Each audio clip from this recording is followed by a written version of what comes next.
उत्तर प्रदेश के सहकारिता मंत्री JPS राठौड़ आज शाहजहांपुर पहुंचे और विभिन्न बाजारों में व्यापारियों से मुलाकात की। GST की दरें कम होने पर उन्होंने सदर बाजार और बहादुरगंज मार्केट का दौरा कर व्यापारियों से बातचीत की। इस दौरान व्यापारियों ने प्रधानमंत्री नरेंद्र मोदी को धन्यवाद देते हुए नारे लगाए। JPS राठौड़ ने कहा कि GST दरें घटने से आम आदमी के जीवन में सकारात्मक बदलाव आया है और इससे लोगों को बड़ा फायदा होगा।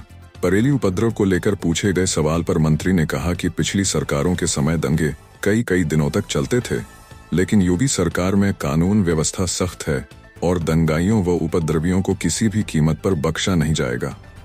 उन्होंने कहा कि बीते 20-25 सालों से बरेली को दंगे की आग में झोंका जाता रहा है, लेकिन अब ऐसा नहीं होगा।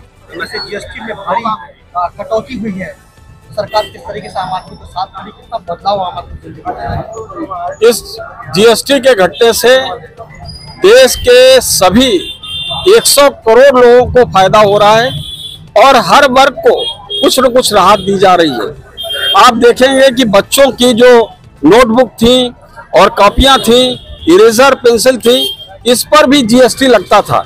इस पर GST घटाकर माननीय प्रधानमंत्री ने 0 GST कर दिया है और उसके बाद बाकी जो घरेलू उपयोग की चीजें थी, चाहे क्रीम हो, शैम्पू हो, साबुन हो, इन पर भी 12 से 18% GST था, उसको घटाकर 5% कर दिया। और साथ ही साथ जो मध्यम वर्ग का है उसमें GST, हमारी गाड़ियों पर 28% GST लगता था, उसको घटाकर 18% कर दिया और बहुत सी अन्य चीजों पर उस पर घटाकर 12% करने का काम किया है। तो 2 स्लैब केवल रह गए हैं 18 और 5% के, और बाकी सारे स्लैब हटाने का काम किया है। तो इस तरीके से लगभग सभी वस्तुओं को मिला दिया तो 30 से 35% का जो GST का भार हटाने का काम माननीय प्रधानमंत्री जी ने किया है।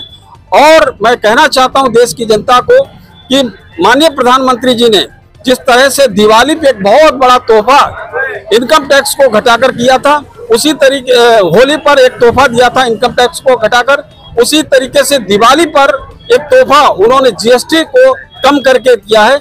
इसके कारण पूरे सभी देश के लोगों को इसका लाभ मिल रहा है और मैं सभी अपने व्यापारी बंधुओं से भी आज अपील करने के लिए आया हूं, इसका पूरा लाभ हमारे उपभोक्ताओं तक पहुंचाने का काम